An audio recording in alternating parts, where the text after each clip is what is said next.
especialización de esa característica que va teniendo una célula o un órgano en especializarse. ¿Qué características tiene el crecimiento? Hay unas curvas que se llaman de escamo, que son muy interesantes, en todos los libros de pediatría, en el Martínez, en el Ganes, que hablan de algunas características del desarrollo, como es dirección, velocidad, momento, oportunidad.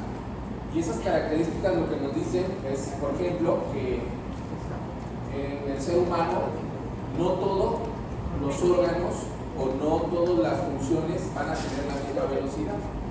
Así, por ejemplo, la velocidad del crecimiento neuronal es muy rápida de los 0 a los 6 años. O sea, el sistema nervioso central del cerebro, incluso el cerebro a los 6 años de vida alcanza el 90% de gramos de su peso total, aunque después sigue mielinizando y se sigue especializando, su peso total lo alcanza, el 90% lo alcanza a los 6 años. No así el sistema o el aparato gonadal, que en general las gónadas, sobre todo, vamos a ver que su desarrollo es muy bajo o de poco crecimiento de los 0 años hasta los 12.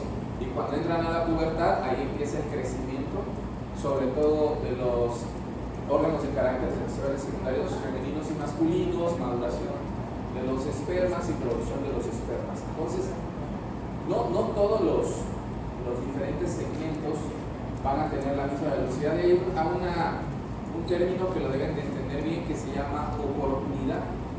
¿Qué pasa si un niño tiene una meningitis a los 3 o 4 años y tiene una lesión cerebral? Bueno, pues lo más seguro es que nos cueste recuperar ese tejido cerebral, porque tenemos solo hasta los 6 años. Y no sé si ustedes ya en neurología o en otras materias han revisado algo de plasticidad cerebral, ¿no? Que es la capacidad que tiene una neurona que no era motora, o de especializarse en un área que no era la que tenía, para mejorar la condición del paciente. Entonces esa posibilidad, anteriormente se pensaba que si un niño tiene una lesión cerebral solo teníamos hasta los 6 años, ¿no? Afortunadamente ahora se cree que a los 6 años se deja de crecer, pero que todavía tenemos hasta los 12 o 14 años para mejorar esa condición de lesión. Entonces ya ahorita van a empezar los compañeros, y en principio recuerden que la primera parte que van a ver ahorita los compañeros son los factores que intervienen en el crecimiento, que son culturales, físicos, hormonales, familiares, heredofamiliares, genéticos. Después viene la otra parte, que es la somatometría, que es muy importante: cómo medir, cómo pesar, cómo sacar esos índices y esos parámetros. Y una vez que ya nosotros tenemos la teoría realizada o revisada y hacemos la somatometría, que para cada edad puede ser diferente, o para cada edad podemos utilizar una tabla o un esquema diferente. Después de eso, después de que nosotros obtenemos todos esos datos, hay que graficarlos, ¿no? Como, bueno, hay ciertas gráficas aquí en México y en la mayoría de los países vamos a utilizar para graficar el crecimiento, por ejemplo, las gráficas de la OMS. Solo para platicarles un poco, lo que sucede con estas gráficas es que en México, hasta antes del 2005, utilizábamos gráficas de la CDC de Estados Unidos. Entonces esas gráficas de Estados Unidos fueron algunas que se hicieron en 1960 y 70 en otro protocolo de estudio, y que, bueno, obviamente tenían valores registrados en Estados Unidos. Y las gráficas de la OMS que utilizamos para el crecimiento son estudios, es un estudio multicéntrico. Se empezó y se midió en todos los países del mundo, en los 5 continentes, y de ahí se sacaron muestras. Entonces, cuando nosotros hablamos de gráficas de la OMS, se dice que es un estudio multicéntrico. Saben que un estudio multicéntrico tiene mucho valor. Y cuando hablamos de gráficas o de tablas, recuerden que nos referimos a un instrumento de evaluación.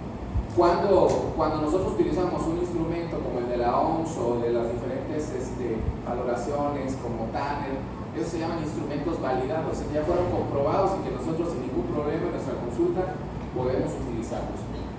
¿Qué características tienen? Luego vamos a ver que para cada edad o para grupo de edad, y se divide en sexo masculino y femenino, poderlos graficar para tener una mejor percepción del crecimiento. Otra cosa interesante del crecimiento y desarrollo es que es una evaluación longitudinal. O sea que realmente, si como médico general me llega en enero a su primera consulta en mi centro de salud, ese sería como mi paso inicial o mi punto de partida para evaluarlo. Tendré que evaluarlo dentro de 2, dentro de 4, dentro de 6 meses.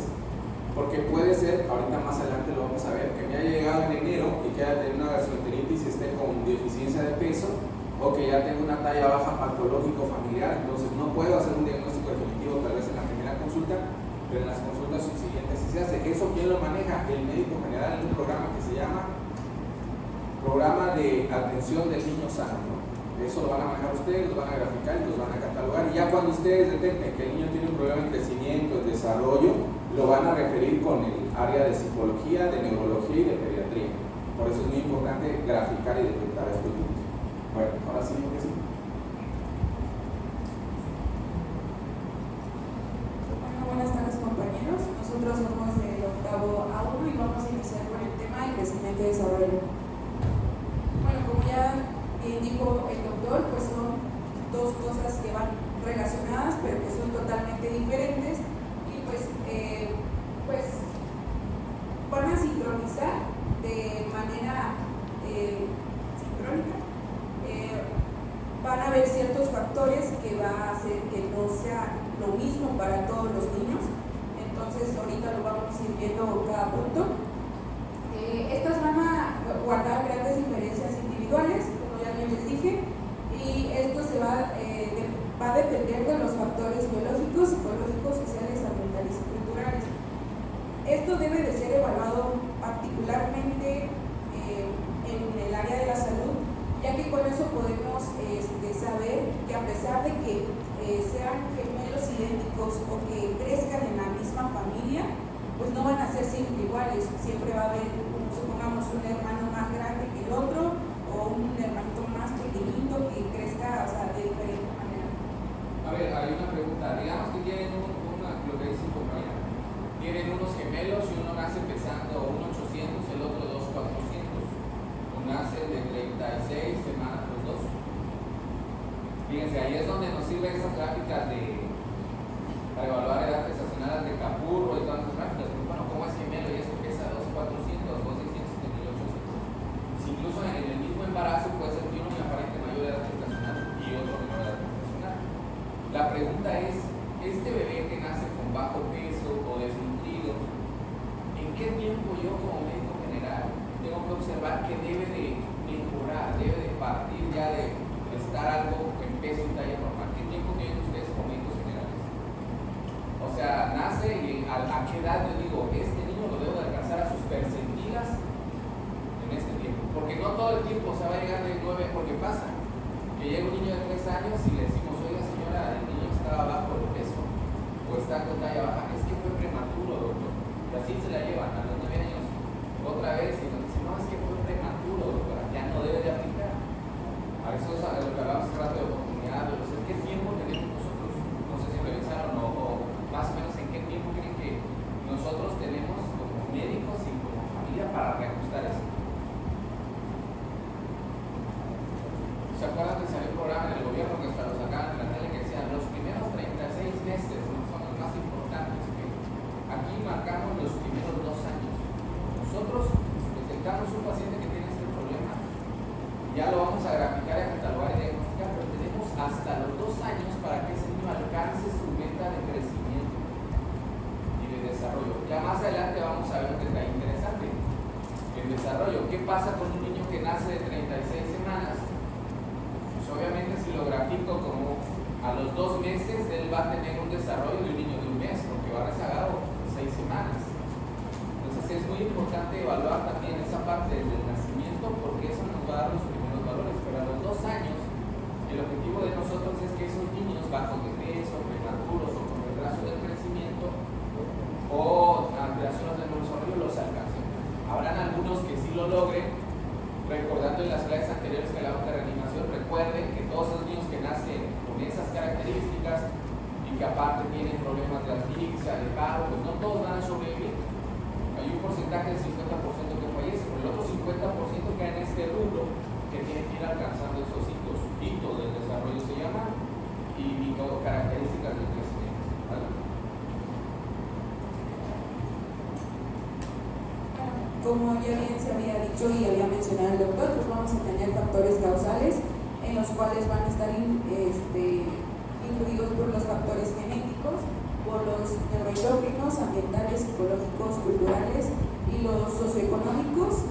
Esto pues va a estar muy relacionado con el grupo de pertenencia. Como podemos ver en nuestro estado de Chiapas, pues hay muchas comunidades retiradas de la capital donde pues la pobreza es muy extrema. Entonces, pues por lo mismo las madres no pueden tener las mismas vitaminas que consumen aquí en la ciudad, ¿no? Allá como que consumen más verduras, otras cosas, pero no comen carne, que son las que traen más vitaminas y que esto le ayuda al bebé para que crezca.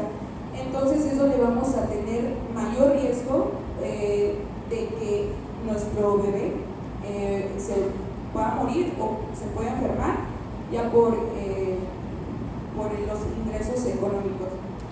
¿Qué piensan de lo que dijo la doctora?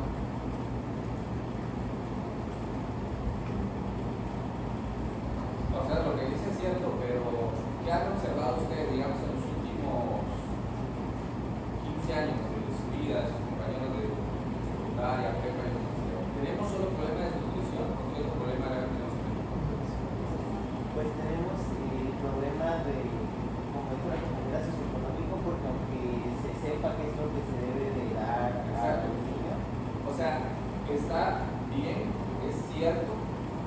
Sin embargo, ¿qué ha pasado? Ahora no es de que haya cambiado, es que tenemos los dos problemas. Sí hay y si preguntan ustedes con sus papás, el poder adquisitivo ha disminuido. O sea, lo que comprabas es compras menos, es obvio, por la tasa de inflación, de 3 a 5 o 6% anual, sí te va a ir restando. El otro problema es ya los malos hábitos, y por eso en muchas ocasiones ustedes tal vez ya lo han visto en otras materias, se habla ya de la mala nutrición. Porque si puedes tener dinero, pero consumes carbohidratos. Y algo que se creó, y les digo, hace más de 15 años, era que en la televisión dijeron alimentos light. El alimento light le quitaron los lípidos, las grasas, le pusieron sodio y carbohidratos. Ese es el alimento light. Y ya después le fueron quitando los azúcares y le volvieron a poner más sodio. Son dietas o alimentos hiperosmolares. Que luego tienen otro problema. ¿Qué es lo que van a ver ustedes en sus comunidades? Van a ver niños desnutridos y por otro lado los niños con obesidad o con sobrepeso. Pero fíjense, hay una cuestión interesante. Nos toca mucho en comunidad, vemos un niño gordito, mal nutrido. Ese es el que le llaman el bebé de azúcar, así lo encuentran en la literatura estadounidense. Porque está gordito por el carbohidrato. Y si ya vamos hablando de los que van a dar el tema de nutrición, se parece más a un guachorro. Si yo lo peso, está bien su peso. Pero si yo lo mido, allá vienen los problemas de los que van al tema de nutrición, está cabrón, porque dice, el peso en el percentil 95, pero está ahí en la percentil 3. O sea, me tiene que tengo que decir, o es talla baja familiar. Me viene la segunda pregunta, talla baja familiar porque su papá tiene talla baja fisiológica familiar o porque también fue desnutrido.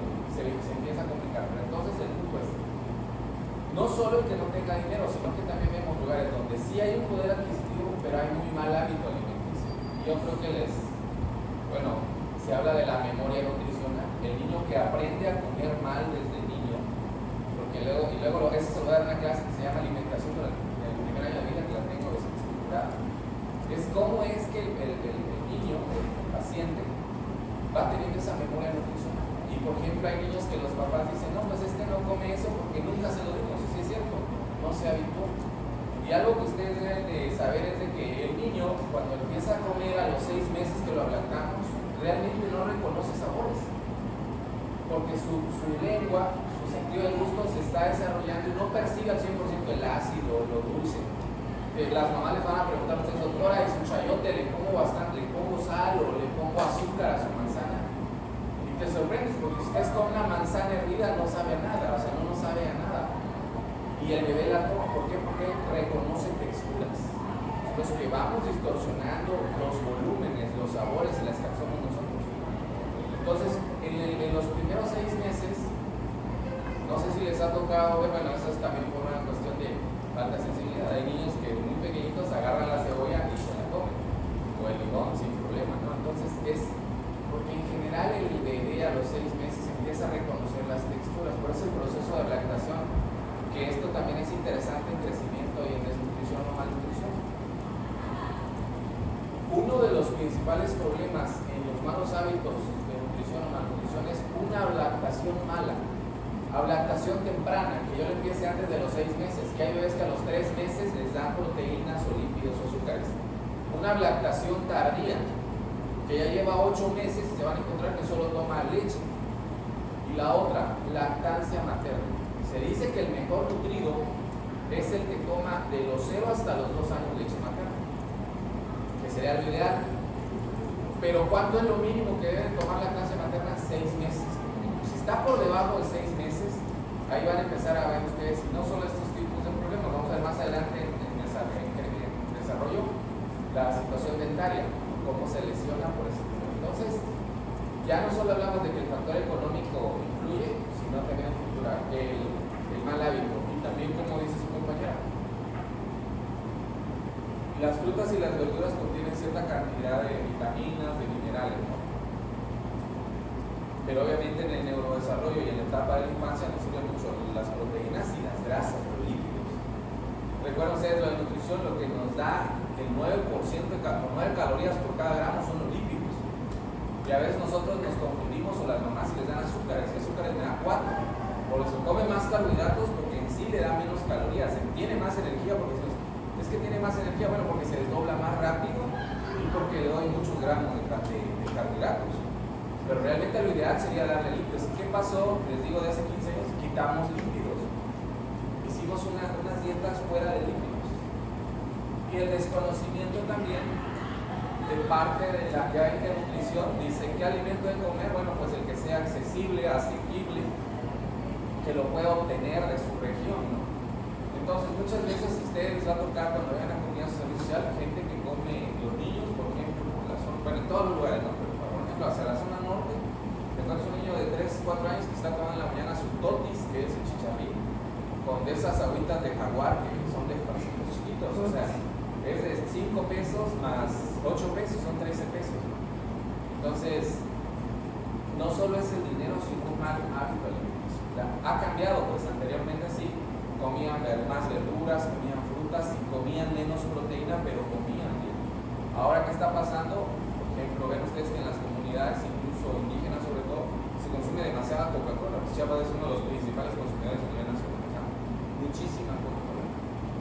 Entonces esa parte es interesante. También si hablamos de la geografía, ahí sí, no es lo mismo estar en la costa, donde tienes más acceso hacia los productos del mar, que son pescados, que son mariscos, que tienen mejores grasas y mejores omegas, a la región tal vez de la zona sierra, donde te va a costar más obtener ese tipo de grasas y la vas a obtener tal vez de la carne de cerdo y carne de res, que es menos accesible. Entonces también la situación cultural y geográfica obviamente influye.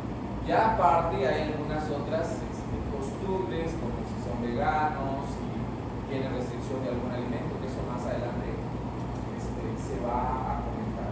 Y algo también muy importante es el sistema neuroendocrino. El sistema neuroendocrino y el hormonal, que más adelante vamos a comentar un poco más, es vital. O sea, hay hormonas que tienen que participar en el crecimiento y en el desarrollo. Un niño con hipotiroidismo va a tener retraso del desarrollo. ¿Por qué? Porque las hormonas más importantes en el desarrollo neuronal cerebral son T3 y T4. Y si vieron endocrino, recuerden que interviene casi en todos los procesos T3 y T4. Entonces, ¿qué pasa con un niño que es hipotiroideo? Pues su resultado va a ser ese. Hormonas de crecimiento. Recuerden que hay ciertas etapas donde la hormona de crecimiento tiene picos. Entonces, ¿de qué sirve que a los 18 esté comiendo mucho si su velocidad o su concentración de hormona de crecimiento ya no está? Entonces, tiene sus etapas donde debe de comer bien y donde se va a aprovechar para aprovechar esos picos hormonales. Y lo que decía también de los gemelos o de los hermanos, cada persona en su contexto de evaluar es individual. Tienes hermanos y a veces uno es más alto, más bajo, uno más obeso. Su parámetro de medición debe ser el mismo en las gráficas, porque van a tener esa variante, incluso de talla baja familiar. ¿Pueden continuar? Bueno, como en un principio les dije, pues son dos cosas muy diferentes. El crecimiento pues es cuantitativo y, como bien dijo el doctor, pues son con características universales. Todos nosotros, todos los seres humanos, pues pasan por esta transición que pues siempre se presenta de mayor a menor medida, y esto va a ser más acelerado en los primeros 2 años de vida y en la etapa de la pubertad. Bueno, ahora el desarrollo, pues aquí van a ver características más cualitativas. Esto se va a deber a los grupos sociales, culturales, y así obviamente como la diferencia de género, ¿no?, entre niño y niña. Esto sí no es igual, que le va a suceder a todos, o sea, sí le va a suceder, pero no van a tener el mismo desarrollo para cada género, y esto, como les dije, pues va a estar muy influenciado por los ambientes sociales, los económicos y el cultural. Ahora vamos a entrar en lo que es el crecimiento. Pues como ya bien dijo el doctor, pues es un aumento, multiplicación, hipertrofia celular. Más adelante mis compañeros van a ir explicando más acerca de esto, o sea, de las gráficas y todo eso, pero tenemos un criterio para clasificar el crecimiento que es como que lo normal, que lo podemos, no sé si lo alcanzan a ver ahí. Cuando hay una desviación del crecimiento, es porque esto ya traspasó el límite normal, que se podría decir, ¿no? Y pues aquí ya vienen las patologías del crecimiento. Puede que esté muy alta o puede que esté muy baja, y esto pues ya nos va a traer las enfermedades que vamos a ver más adelante. Ya lo vas a aclarar bien en los canales perceptibles. O sea, una desviación quiere decir que ese niño, por ejemplo, de 10 años, de 12 meses, debe de pesar 9 kilos 500. No pesa 9 kilos 500, pesa 9 kilos 300. Entonces yo le puedo decir a la mamá, no tiene el peso ideal, la van a preguntar, pero está enfermo o no. Entonces lo grafico y me doy cuenta que está por debajo de lo ideal, que lo ideal siempre va a ser percentil 50. Y en las desviaciones estándar, que las se manejan mucho los aparatos electrónicos y aquí en Estados Unidos, es desviaciones estándar o score Z, entre la más 2 y la menos 2, que eso ya se ve matemáticamente. Si cae en ese rango, digamos que aunque no está en el peso talla ideal, está dentro del rango, si eso no es una desviación. Acá lo interesante, como dicen los maestros que son de muchos años de desarrollo, lo interesante es captar al niño cuando está en esa desviación, cuando todavía, aunque no va a crecer, o sea, no pesa 9,500, pero pesa 9,300. Tendré que interrogar a yo a la mamá si tuvo diarrea, si estaba comiendo menos, cómo es su nutrición. Porque si yo no intervengo donde tengo la desviación, que todavía es algo normal, seguramente va a llegar al límite. Por debajo del límite o por arriba del límite ya se va a llamar patología del crecimiento. Y ahí hay muchas: talla baja patológica, talla baja familiar, desnutrición, obesidad, sobrepeso, cualquiera que me esté sobrepasando esos límites. O sea, lo importante para nosotros, que ya lo vamos a ver en las gráficas de la es detectarlo cuando hay una desviación. Y en mi nota de médico general le puedo poner paciente que lo encuentro con desviación de un canal percentilar, ¿no?, por ejemplo. Y no estoy dando un diagnóstico de que está desnutrido, pero sí estoy avisando que este niño está yendo hacia abajo o hacia arriba. A eso es lo que se refiere a la clasificación. Y bueno, precisamente, si se dan cuenta, en estas gráficas que todavía no están cuadriculadas y no las tienen con colores, pero sí nos apunta. Si está por debajo, patología del subcrecimiento, se está creciendo por debajo de lo normal. Desviación todavía es en este rango. Crecimiento normal, si se dan cuenta, es el que transcurre la mitad de las curvas. Por arriba está con sobrepeso y por abajo es subcrecimiento. Entonces ya en las gráficas de la OMS ya vienen con colores. Y la línea del medio viene en color verde, como un semáforo. Y la de abajo viene en color rojo, a veces la de arriba la ponen en rojo, la ponen en amarillo.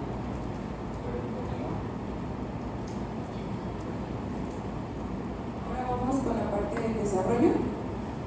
Bueno, aquí en el desarrollo va a ocurrir a través de la diferenciación y la integración, y vamos a tener 5 áreas del desarrollo, los cuales vamos a tener el biológico, que aquí van a ser pues los cambios físicos y pues la maduración del cuerpo.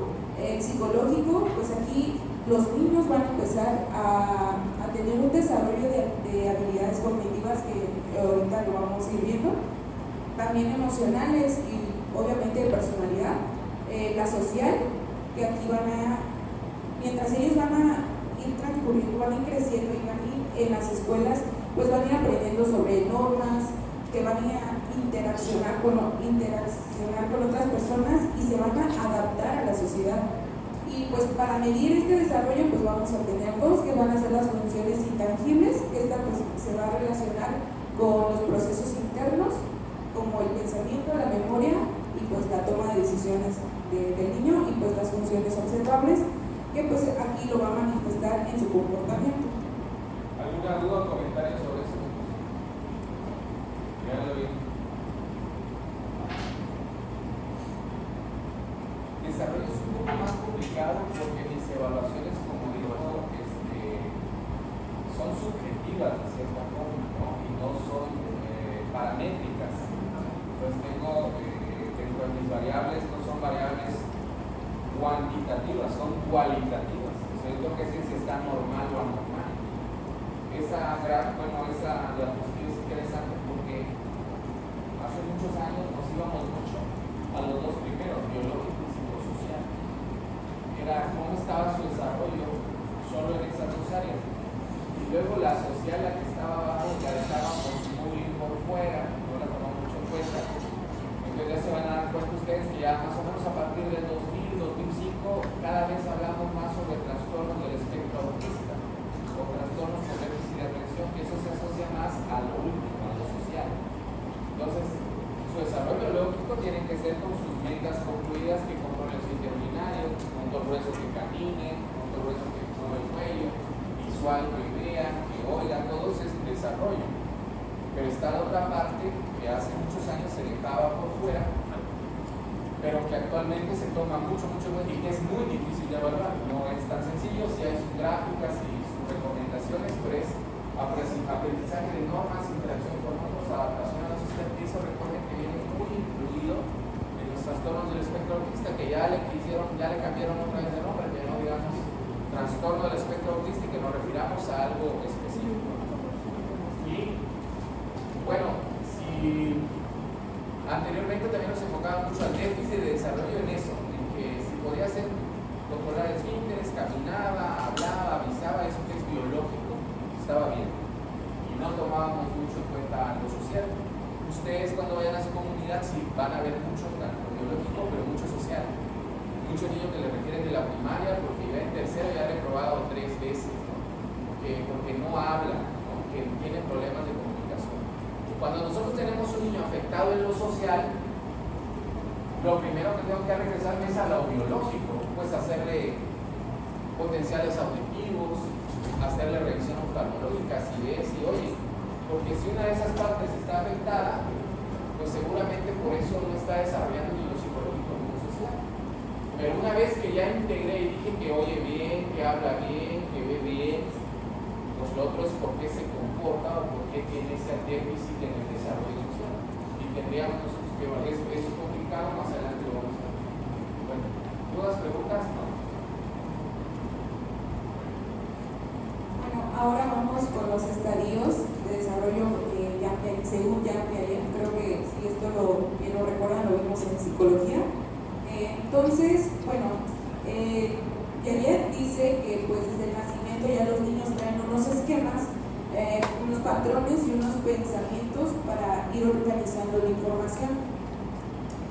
Pues este desarrollo cognitivo no solo va a implicar crear nuevos esquemas, sino esto va a hacer que se reorganicen y que se modifiquen los ya existentes a través de dos procesos que van a ser la asimilación, que esto va a hacer que van a integrar nueva información en esquemas pues, que ya se tenían, ¿no? Y la acomodación, que estos van a ajustar los esquemas para que encajen la nueva información. Bueno, esta adaptación pues va a ser de una manera muy flexible y pues va a ir cambiando poco a poco con el tiempo, y este es un proceso que debe de ser continuo y se tiene que ir reorganizando para que pasen a cada cierta etapa de la edad biológica del niño mientras vaya creciendo. Vamos a empezar con el primero, que es el sensoriomotora, que esta va a ser desde el nacimiento a los primeros 2 años.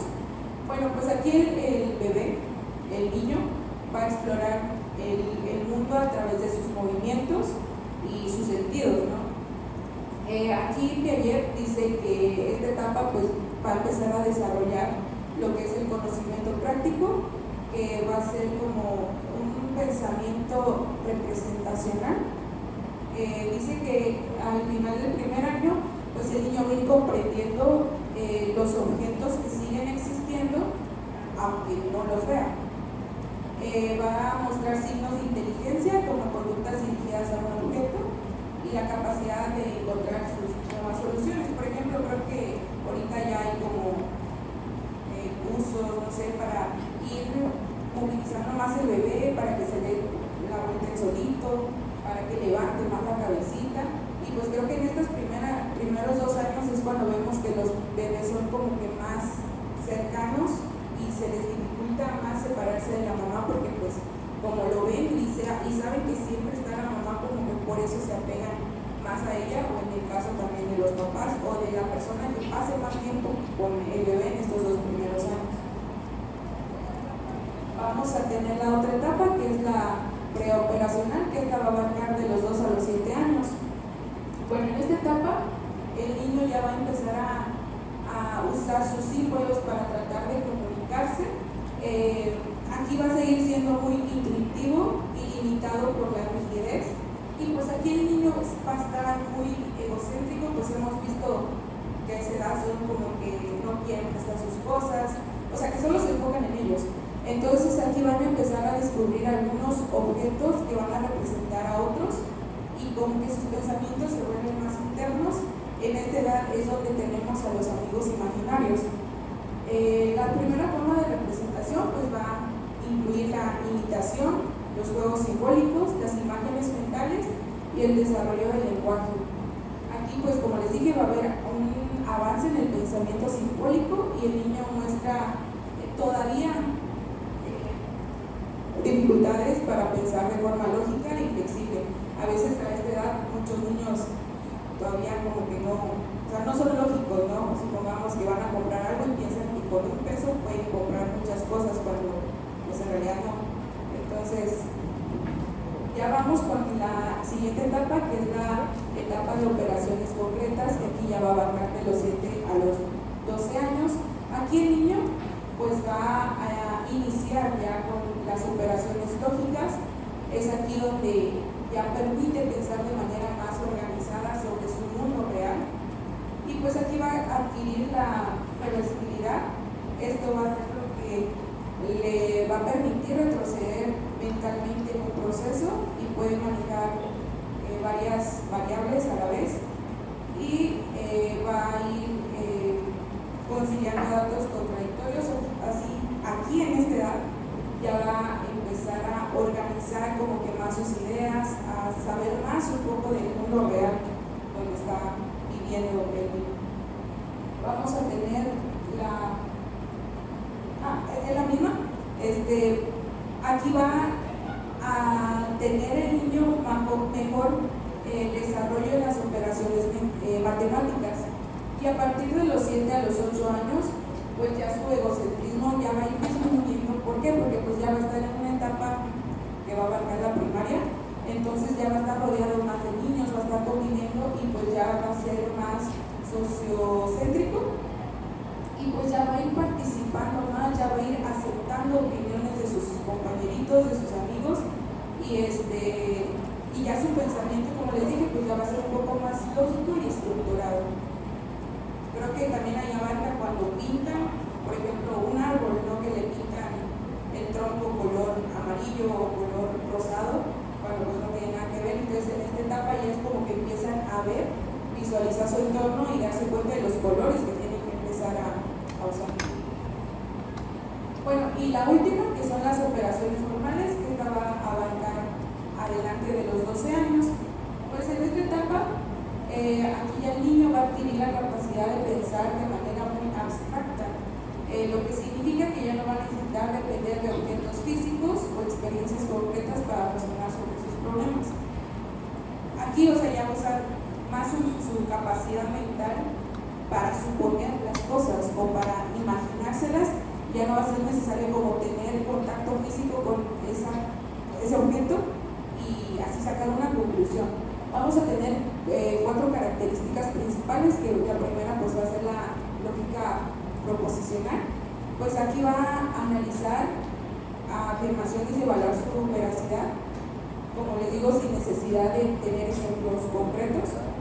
El razonamiento científico, que aquí va a desarrollar la capacidad de formular hipótesis, de sacar conclusiones basadas en su lógica.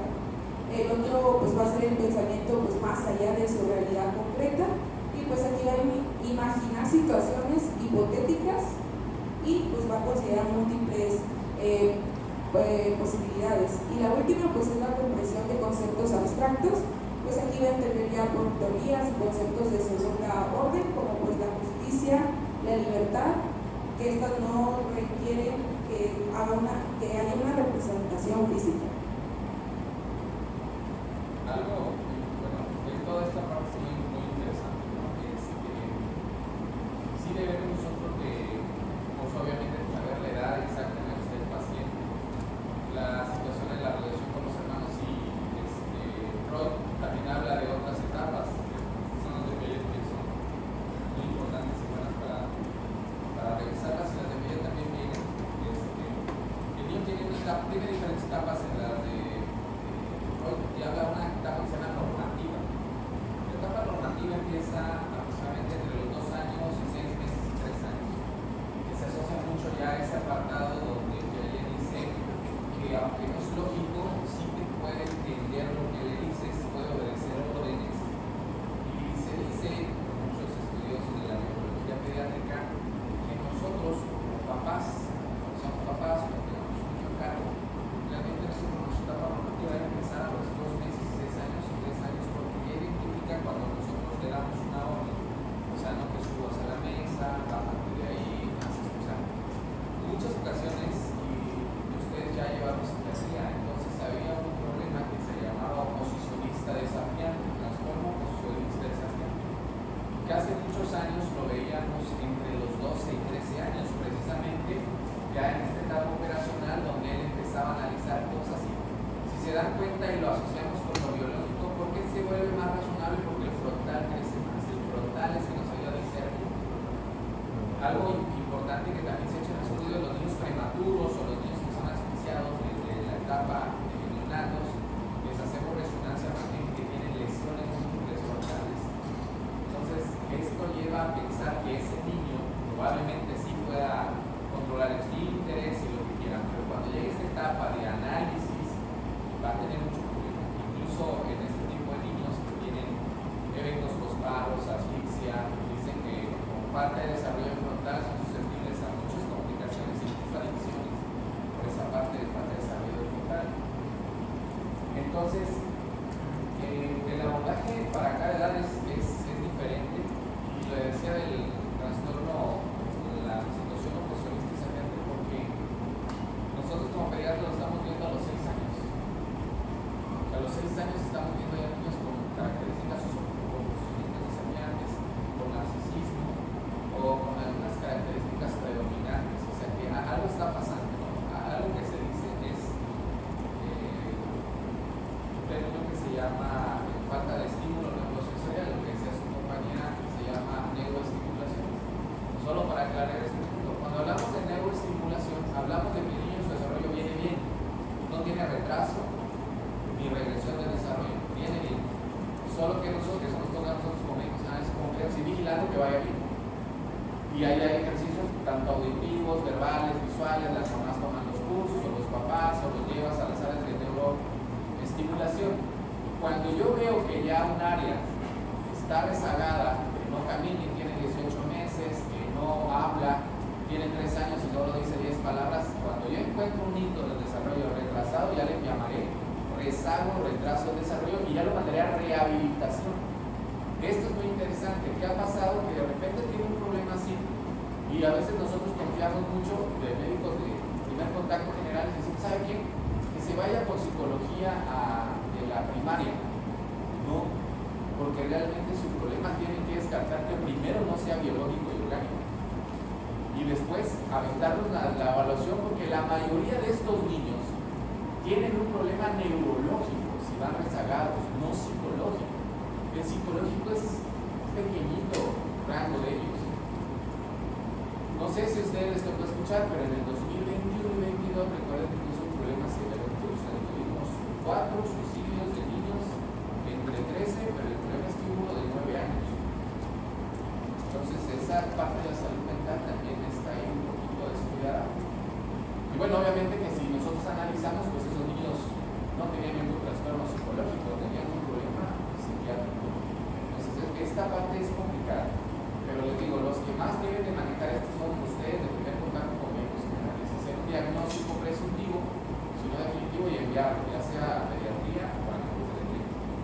No pueden ustedes estar dejando que porque ya tienen 4 años y solo 5 palabras que algo psicológico tiene, no. Hay que enviarlo, está fallando el área de broca, el guernitio, o no oye bien, algo tiene.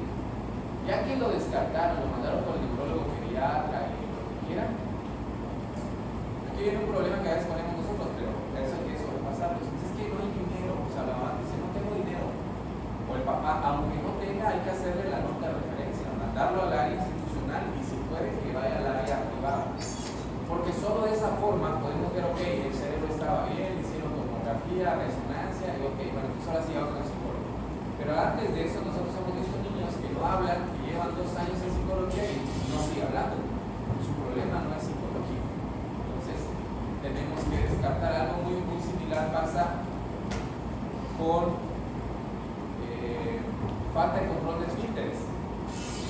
Niños que ya tenían 6 o 7 años y todavía no controlan el esfínter urinario. Entonces piensan, no, pues ha de ser psicológico, porque se orina en la noche nada más. Hay que abordarlo bien, pero hay que descartar que primero no tenga infección de vías urinarias, segunda que no convulsione, que no sea una crisis convulsiva y que eso esté haciendo que pierda el control del sistema urinario. Ya que descartamos todo eso, pues obviamente lo abordaríamos como algo psicológico. Y no es broma, pero imagínense cuando alguien toma alcohol, lo primero que se tiene y suprime es el frontal, y ya luego el resto, el equilibrio que hay en el tallo, ¿no? Y el oído, pero realmente lo primero es lo frontal, y es la desinhibición que se tiene. Pues imagínense estos niños que tienen problemas. A ver, ¿conocen alguno acá o qué? Entonces, imagínense que estos niños pues, obviamente están con ese problema, ¿no? Una alteración directamente frontal que no nos hace discernir, no nos hace analizar. Y obviamente hay trastornos muy específicos como los déficits de atención y hiperactividad. Eso igual más adelante lo vamos a ver, pero algo que quiero que les quede es que un niño que tenga menos de 6 años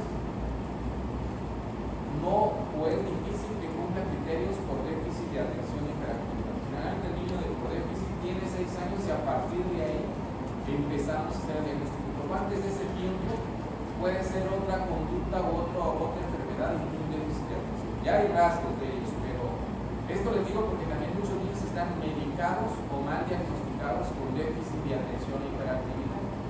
Entonces, no sé si han visto y leído sobre eso, pero el paciente que tiene déficit de atención, como el autismo, que es otra onda, no nos curamos. O sea, aprendemos y nos adaptamos, pero eso no se cura. Si tienes déficit de atención y hiperactividad, sí vas a ser de adulto, solo que vas modulándolo, ¿no? O vas aprendiendo, igual el de autismo. O sea, son situaciones que son una forma de comportamiento. Hay fármacos que nos ayudan para la inatención y la hiperactividad. Hay fármacos que nos ayudan para mejorar la concentración, regulación de dopamina y lo que quieran, pero al final de cuentas que lo curemos,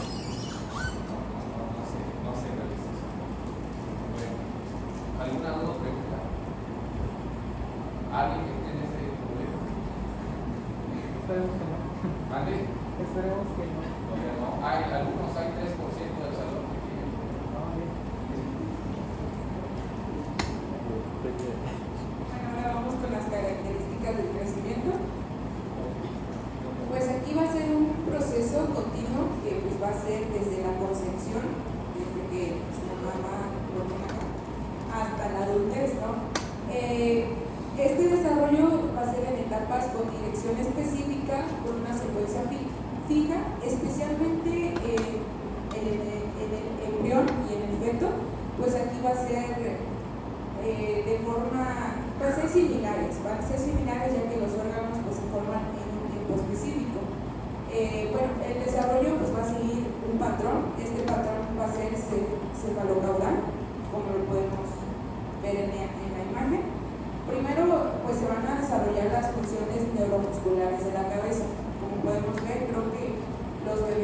empiezan a hacer primero como que a macizar el cuello, a mantener fija la cabecita, que ya no se les vaya de un lado para otro.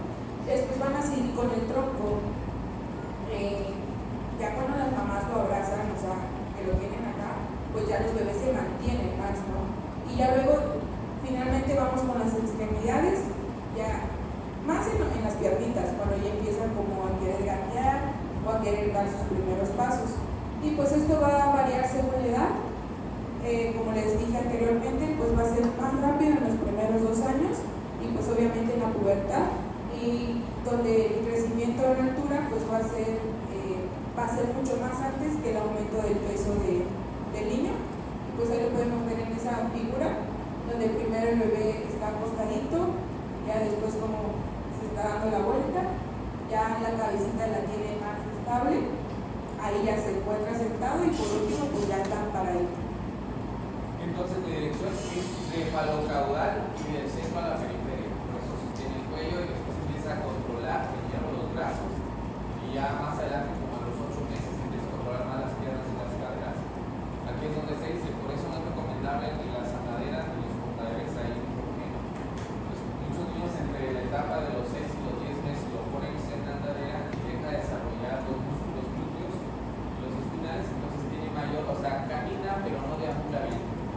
Tienen menos fuerza al cortar, al girar, a subirlas. Entonces, y también se ha asociado al uso de la andadera al mayor número de accidentes.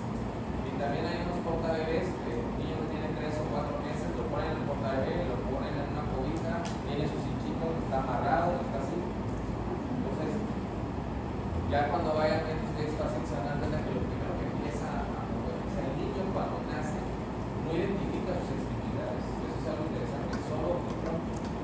O sea, por eso él le pones tu dedo acá y lo pesca, pero no, realmente no tiene la conciencia, solo es el tacto, agarra tu dedo. Pero realmente se suelta y otra vez pierde ese sentido de tacto que había identificado. Entonces, se van a dar cuenta ustedes que primero empieza en las extremidades torácicas, del centro hacia afuera, y posteriormente las extremidades pélvicas.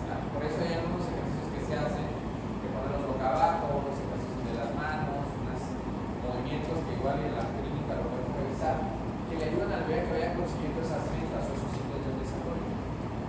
Entonces, posteriormente identifica sus brazos y sus manos y posteriormente toma fuerza del tronco y posteriormente esa posición que mantiene en el trabajo es la que debe de mantener el bebé. En la segunda, de abajo arriba, pues es la que le da más fortaleza en el cuello y no los músculos glúteos. Si lo pongo en una andadera, pues no lo desarrolla bien, como si esté enfocado. Y bueno, también se habla de la sedentación, que la logran. Los libros siempre les van a marcar que 6 meses, pero ya como ustedes ven es entre los 7 y 8 meses que el bebé puede sentarse. Y después la bipedestación. Entonces esas son características del crecimiento. Ahora vamos con los canales de crecimiento. Pues como ya bien parte de lo que mencionan, que la curva de crecimiento de longitudes es más precoz que las laterales. ¿A qué se refiere? ¿Cómo? Que la parte de crecimiento de longitudes es más precoz que las laterales. ¿Dónde dice? Relevo completo. La curva de crecimiento de las longitudes es más precoz que las laterales.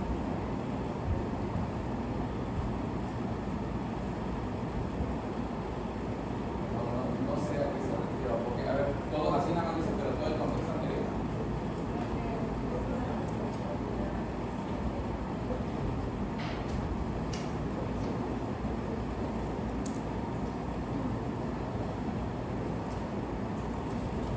Tiene una velocidad de crecimiento variable en diferentes edades.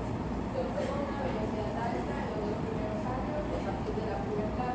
La curva de los 2 primeros años es a partir de la pubertad. La curva de crecimiento de los longitudes es más precoz que las laterales.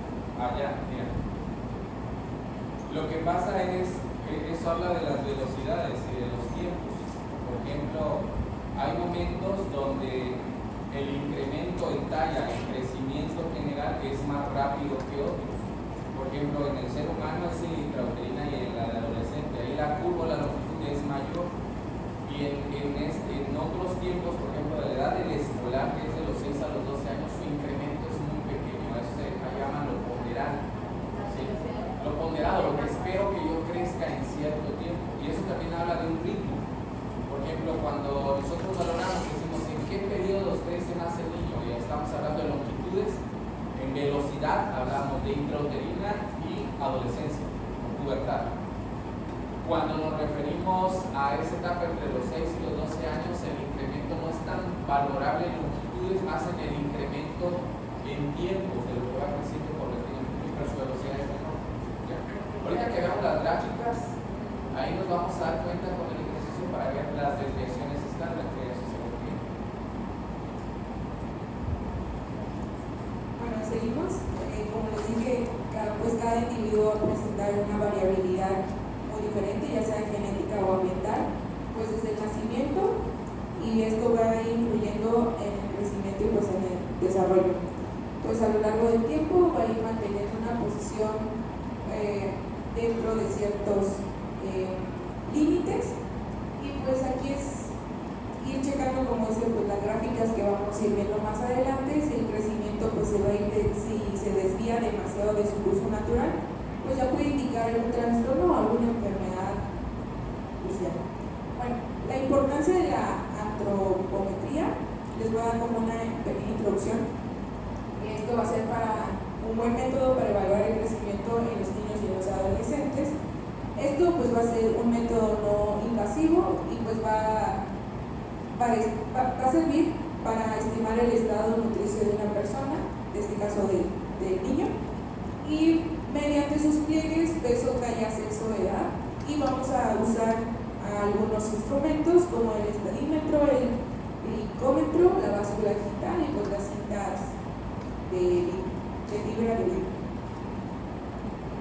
Bueno, aquí vamos a tener variables diferentes para cada, de acuerdo a la edad y el sexo de los niños, ¿no? En el recién nacido, que esto va a ser de los 0 a los 30 días, pues aquí que vamos a medir va a ser el perímetro cefálico, la longitud, el peso y el perímetro del tórax. El niño lactante, a partir de los 30 días a los 24 meses, pues vamos a evaluar el peso, la longitud y el perímetro cefálico. En el niño de 3 a 6 años o preescolar, vamos a evaluar el peso, la talla, aquí ya vamos a evaluar el pliegue cutáneo subescapular, el pliegue cutáneo tricipital, el perímetro braquial y así también nuevamente como el perímetro cefálico. En el niño en una edad escolar que va a ser de los 6 a los 10 años, pues vamos a medir ya aquí la talla, porque es donde van empezando a crecer más, la circunferencia, el perímetro cefálico, circunferencia braquial y pliegue tricipital y subescapular, así como la circunferencia abdominal. Y pues ya en los adolescentes, que pues va a ser a partir de los 11 a los 19 años, pues se va a medir nuevamente la talla, circunferencia, perímetro cefálico, circunferencia braquial y pliegue tricipital y subescapular, así como la circunferencia abdominal. Bueno, cuando usamos más de dos variables, como las anteriores, como ya se les había mencionado, vamos a tener tres estados nutricionales, que va a ser peso para la edad, talla para la edad y peso para la talla, la cual ahorita les voy diciendo cada. Acá lo que preguntaba su compañera, cuando se habla de ponderal, la relación ponderal o el crecimiento ponderal se refiere al peso asociado a una persona, pero aquí el crecimiento y desarrollo se refiere al peso relacionado a su edad. Cuando es el incremento ponderal, por ejemplo, un niño de 1 año se espera que su incremento ponderal cuando nace al año sean de 8 kilos, por ejemplo. Eso es el incremento ponderal esperado. Y cuando hablaba de longitud, no se refería a la longitud en la gráfica de peso, sino se refería a la longitud en talla. Y esa longitud se refiere a la relación de un punto a otro en un periodo de tiempo. Entonces, cuando hablas de ponderal, cuando vean algo que diga ponderal, es peso. No se va a llamar talla ponderal, se va a llamar peso asociado a un término que es ponderal, que es la medición o la valoración asociada a su peso. Ahora, estas tres son muy importantes. Peso para la edad, o sea, lo que debe de pesar el niño para la edad que tiene. Luego viene la relación talla para la edad, lo que debe de medir para la edad que tiene. Pero luego viene algo interesante, la relación peso-talla. ¿Qué creen o qué les llama la atención de esa relación peso-talla? O sea, ¿a qué se refiere? ¿O será que eso que... ¿Cómo debo de observar yo ese que dice que tiene una interacción en el peso-talla? Ese es más difícil, ¿no? Pero, Pues se refiere, ¿no?, a los kilos que debe pesar una persona que mide tantos centímetros. Es lo de hacer la gráfica, ¿no? exacto, mira, ahí hay una valoración, una clasificación que se llama del doctor Federico Gómez. Entonces el doctor Federico Gómez habla de distribución o asociación de peso y si me dicen, el niño que tiene 1 año debe de pesar 9,5 kilos y debe de medir 82 centímetros. O sea, eso me está diciendo relación peso para la talla, peso para la edad y talla para la edad. Para nosotros va a ser un poco más difícil. Ya esto se ve más en las gráficas, porque puede encontrar un niño que tenga una talla de 1 año, que tenga 82 centímetros, diga, está normal su talla, pero tiene un peso de 15, su peso está mal. Su relación peso-talla no está bien. Es a lo que dices, o sea, es la asociación de estas dos. Ahora, ¿por qué nos va a servir esto más adelante? Al final de cuentas esto es número, pero ya cuando nosotros lo trasladamos a la clínica y a la medicina, cuando yo veo a un niño que venía en su crecimiento y desarrollo bien y de repente el fin de semana tiene gastroenteritis por rotavirus y tenía el día viernes peso y talla para la edad adecuada y el día martes que me llegan con vómitos, 15 evacuaciones, deshidratado, ¿qué es lo que va a estar afectado ahí de estos 3 índices? Yo lo tenía en control de niño sano y venía bien. ¿Qué índice va a estar afectado ahí con un problema agudo, una enfermedad aguda? Peso, solo peso. Peso para la talla va a estar bajo. Su peso va a estar un poquito más bajo, perdón, peso para la edad. Peso para la edad. Yo lo mido y su talla va a estar normal. Porque para que la talla se afecte en un proceso de crecimiento tiene que pasar mucho tiempo crónico. Okay. Entonces, cuando yo tengo en mi control de niño sano a un niño que lo tengo clasificado como desnutrido, ya lo tengo como desnutrido, y de repente me llega a su control y tuvo fiebre porque tuvo una faringitis, pues lo mido, lo peso y me va a decir que tiene afectado peso para la edad y talla para la edad y ahorita cursa con una patología. Pero ¿qué pasa si ese mismo niño me lo llevan y su peso estaba en la percentil 3? Digamos que tiene 1 año y debe pesar 9 kilos y pesa 6,500, ya está abajo. Y después la talla tenía 82 centímetros y se mantenía, tenía 75 y 6,5 kilos de peso. Eso yo lo tenía calculado en mi control de niño crónico. ¿Qué pasa con esa relación peso-talla? Que si ese niño con un problema crónico le da una gastroenteritis y una neumonía y pierde aún más peso, este índice se utiliza mucho porque lo acerca más a riesgo de fallecer.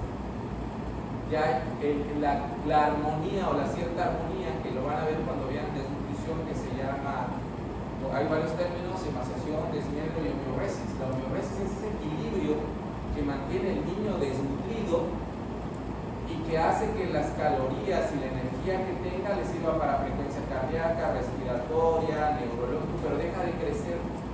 Está afectado su talla porque tiene déficit de nutrimentos.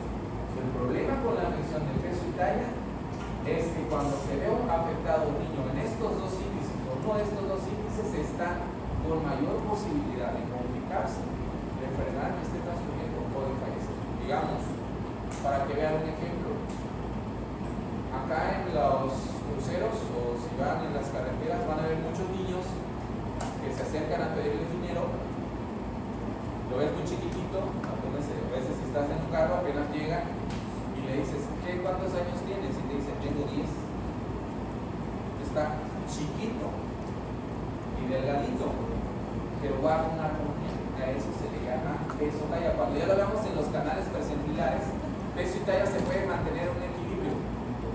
Pero ¿qué le va a pasar a ese niño que tiene ese problema ya de afectación de peso y talla, que ya está, digamos, lesionado crónicamente, que cuando tenga un proceso agudo, grave, como COVID, rotavirus, meningitis, puede llegar a complicarse? No hay unas reservas, a eso se refiere. Entonces, ya en orden, si solo está afectado peso para la edad, agudo. Si está afectado talla para la edad, crónico. ¿Cómo se llamaría esto? Problema crónico agudizado. Ya estaba mal y se puso peor. Crónico agudizado. Si le queremos poner un nombre aquí. Pero para eso lo tenemos que graficar.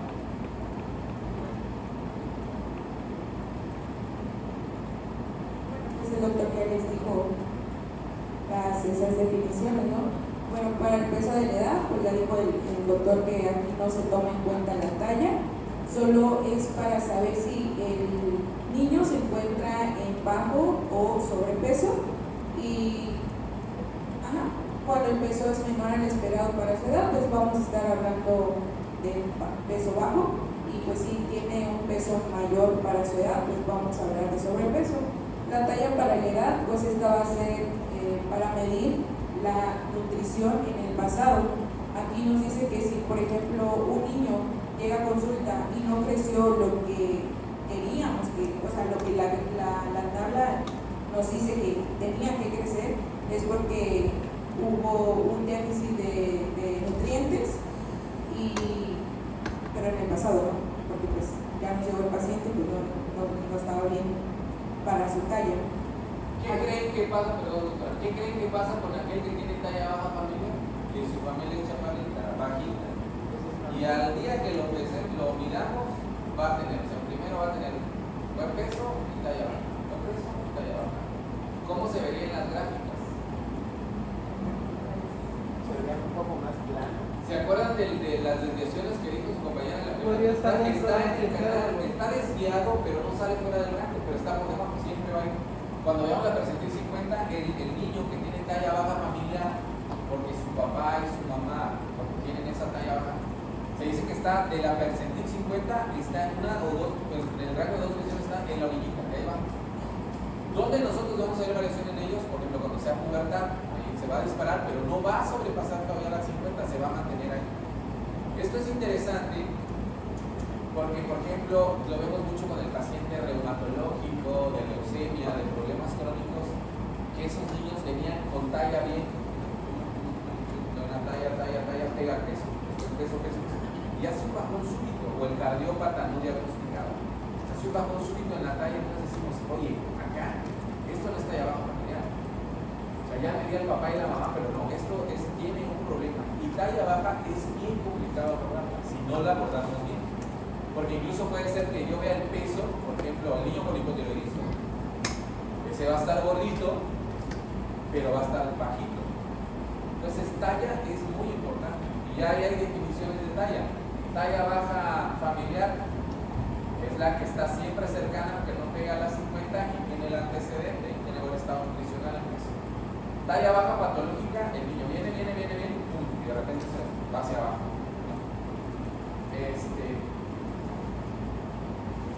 También por eso, cuando nosotros evaluamos algunos síndromes como el síndrome de Down, hay unas gráficas para el síndrome de Down, hay otras para Down. ¿Por qué?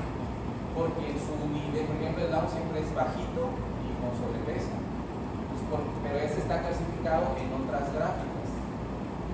¿Para qué? Para que no lo cataloguemos. Ustedes estaban creo que en la prepa cuando existió un programa que se inició en el programa de Peña Nieto. Se dijo Cruzada Nacional contra el Hambre. ¿Se acuerdan? Así se llamó. Lógica, no tenía sentido, pues porque el hambre es una condición refleja, no es una condición de medición. No sabes quién tiene o no tiene hambre, pero bueno. al cabo de 2 años en México habíamos casi combatido la desnutrición en México. ¿Qué fue lo que pasó? ¿Fue real o fue matemática? ¿Qué creen que hicieron? Quitaron el índice peso-talla.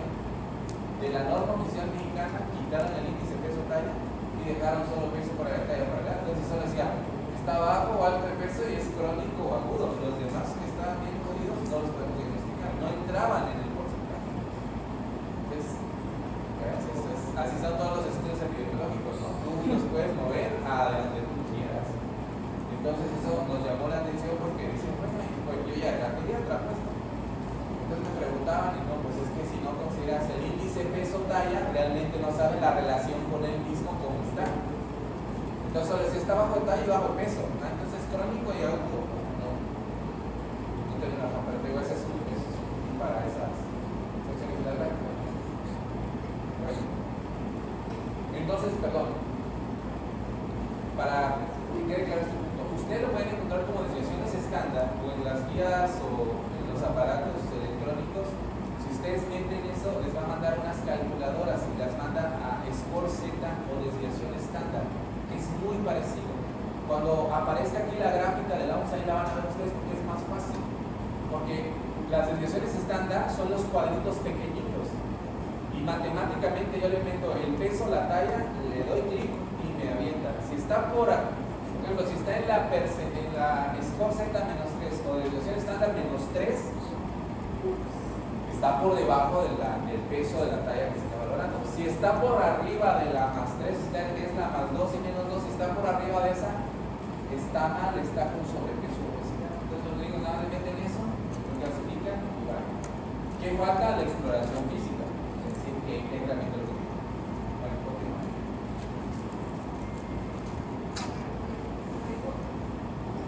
Como dijo el doctor, el peso para la talla pues va a ser un índice que se utiliza mucho. Esto va a ser para identificar a los niños que tienen alguna desnutrición grave, y pues aquí va a medir que el niño se encuentre con un peso adecuado, pues obviamente para su talla. Vamos a tener otras medidas como anteriormente pues ya se les había mencionado, que van a ser el pliegue cutáneo. Esto va a ser que mida la grasa corporal total que tiene el niño. Mayormente lo miden aquí en el tricipital o en la parte del abdomen.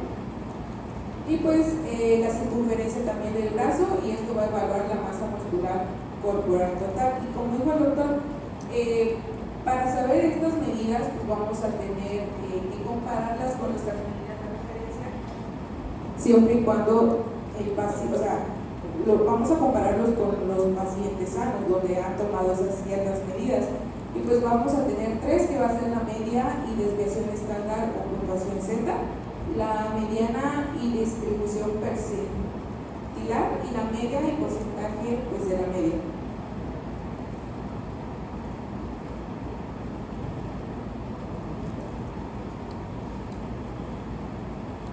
A continuación les voy a hablar acerca de lo que ya viene siendo un poco más importante relacionado con las gráficas, la estadística, la cual se apoya de la desviación estándar para que así esta nos pueda dar los valores del peso, talla del paciente pediátrico.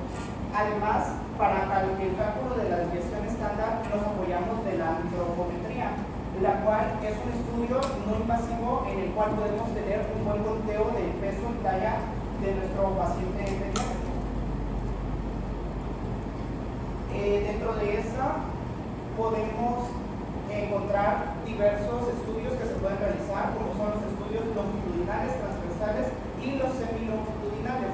Dentro de los longitudinales podemos evaluar el proceso, por ejemplo, desde el nacimiento de un menor hasta llegar a los 18 años, que nos evalúa toda esa etapa y vamos evaluando si el menor tuvo un correcto desarrollo, si hubieron desviaciones a lo largo del crecimiento.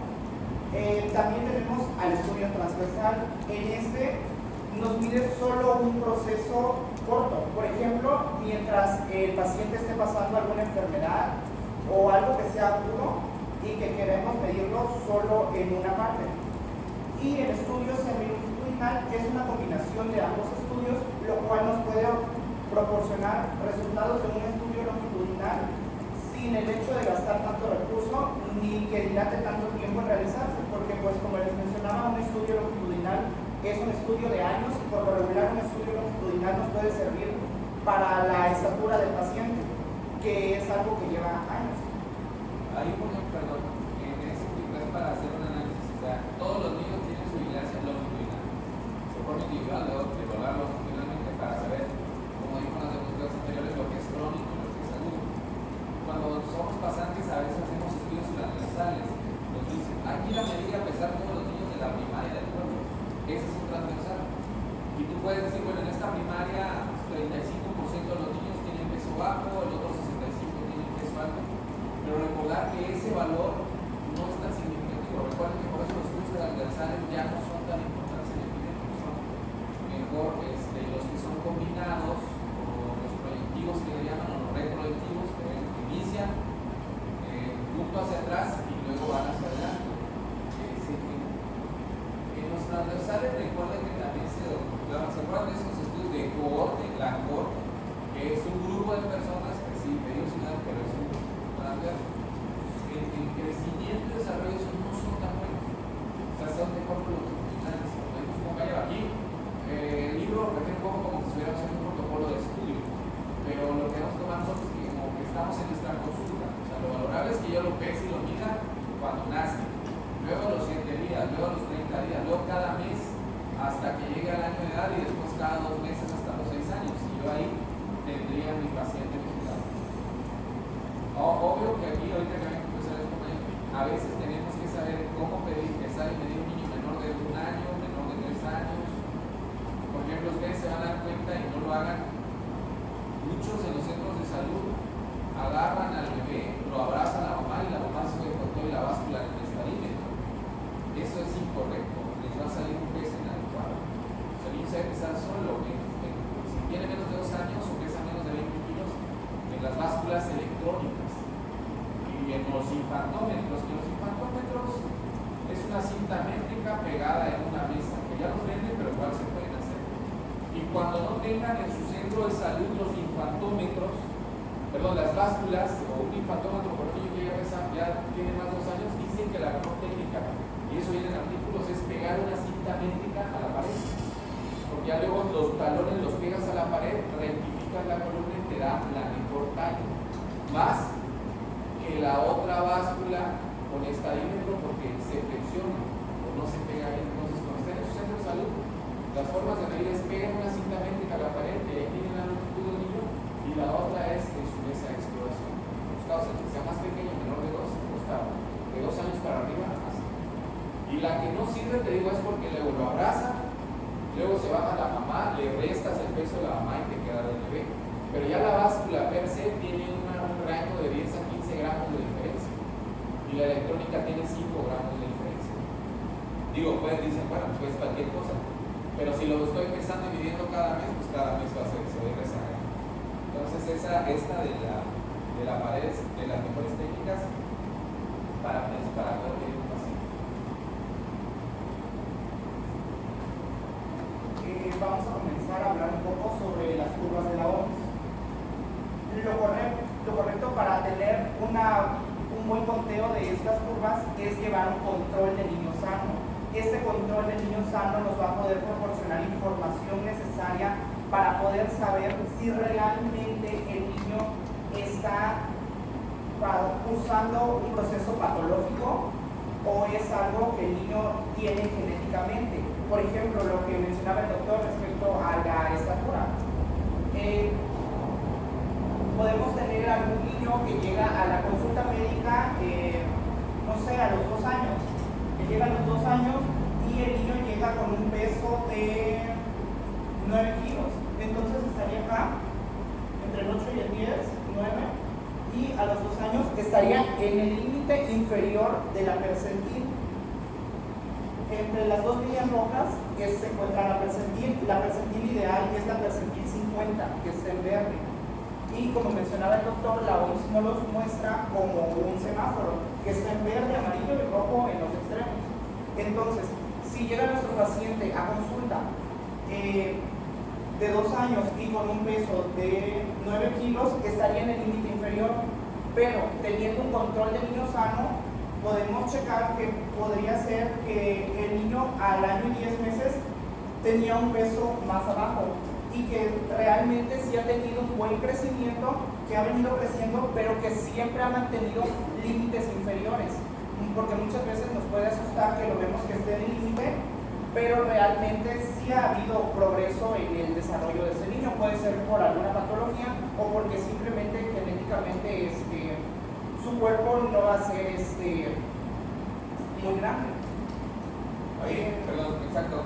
Esta nos va a servir para las preguntas que hacían. Por ejemplo, lo que dice su compañero es importante. Digamos que aquí tiene 2 años y está pesando 9,5 kilos y 9,700. Sí es interesante que si yo no tengo un antecedente previo, le dé cita para el siguiente mes.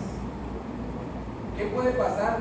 Que yo lo encuentre o más abajo o que lo encuentre más arriba. Entonces ahí me va a servir a mí para decir, el peso estaba desviándose, pero está en recuperación.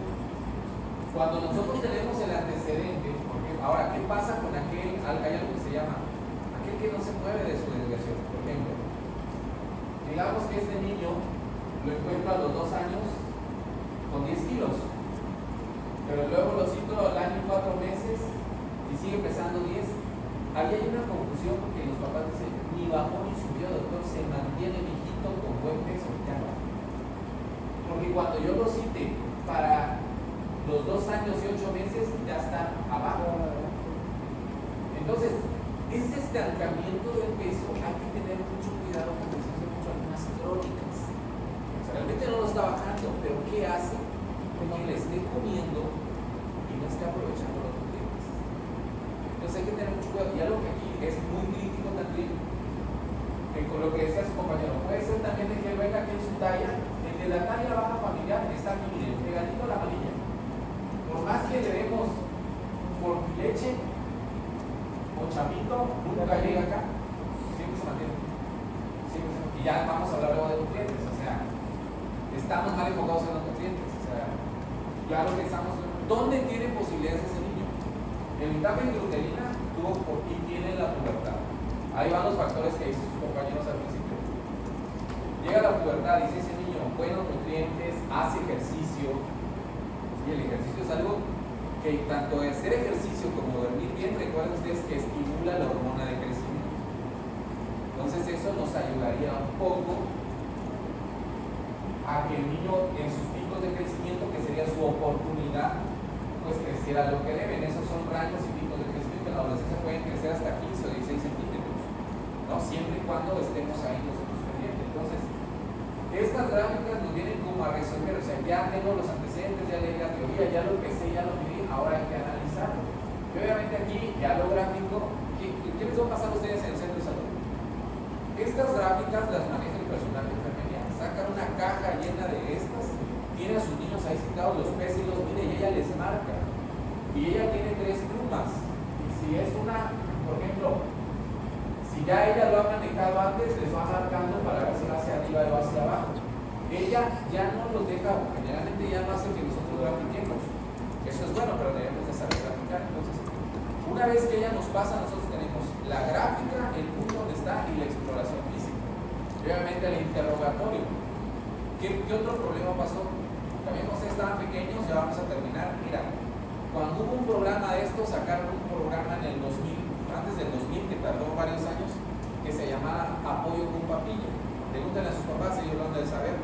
Dice, en las comunidades, sobre todo y en Tuxtla, niños con desnutrición le daban 2 cajas de papilla, a base de almidones, un poquito de proteína. Entonces, ¿qué sucedió? Bueno, que tenían los niños con talla baja familiar y bien gordos, o sea, estaba en la percentil. O sea, el niño lo clasificaban como desnutrido, pero ahí habría que tener cuidado, porque el niño, si sabía que estaba en talla baja familiar, siempre acá, siempre lo clasificaban como crónico, que le daban más papilla, pero su talla estaba aquí y su peso acá. Entonces es una obesidad más talla baja familiar. Estaba más gordo porque era con mucha papilla y obviamente no crecía. Entonces se dieron talla baja familiar más obesidad. Esa fue una confusión. Entonces, se clasificaban mal. Ya en las otras clases vamos a hacer más ejercicios sobre esto. Yo digo, lo ideal es que pesquemos a todos los niños aquí. Si va hacia abajo, preguntarnos por qué. Los gringos o los otros, cuando hablan de desviaciones, son estos cuadritos pequeñitos. Miren, acá está, digamos, 2 años. Fíjense, está bien. Una desviación, 2 desviaciones, ya toca la línea amarilla. Este es el -2. Cuando empieza a brincar para acá, ya nosotros tenemos que estar listos. O sea, no tenemos por qué esperar a que esté por debajo de la línea roja. Ya nosotros cuando va hacia abajo de las desviaciones o por arriba, porque como les digo, por ejemplo, puede ser que igual en la talla me digan, pues es que mide 1 metro y es lo que le toca. Pero el siguiente mes sigue midiendo 1 metro, a los 3 meses 1 metro, a los 3 meses 1 metro. ¿No? Entonces hay que tener cuidado con ese estancamiento del crecimiento. Y algunos, creo que a mí pasó una diapositiva y se le llama eso falla para crecer. En aspectos clínicos nos preguntan por qué no está creciendo. Falla para crecer. Ya cuando veamos desnutrición van a entender más eso. ¿Qué le está pasando a ese niño que no crece? Crecimiento en términos general, no solo de talla, sino de peso. Bueno, creo que ya terminamos, ¿no? Digo, la hora. Bueno, ¿dudas, preguntas? Yo tenía una respecto, por ejemplo, si el más menos 2 significa 45 hacia arriba y 15 hacia abajo, eso sería lo óptimo. Y sí, o sea, ¿qué tan fiable es? O sea, que en la José ya tiene experiencia, ¿no? Ya, ¿qué tantos niños ha visto que sí siguen esa curvatura, pues? O esa variación estándar de más menos 2. Sí, mira, realmente es más lo que nosotros tenemos. Un problema es en la falta de seguimiento. O sea, es real. El que está por debajo de la -2, asociado clínicamente, sí lo ves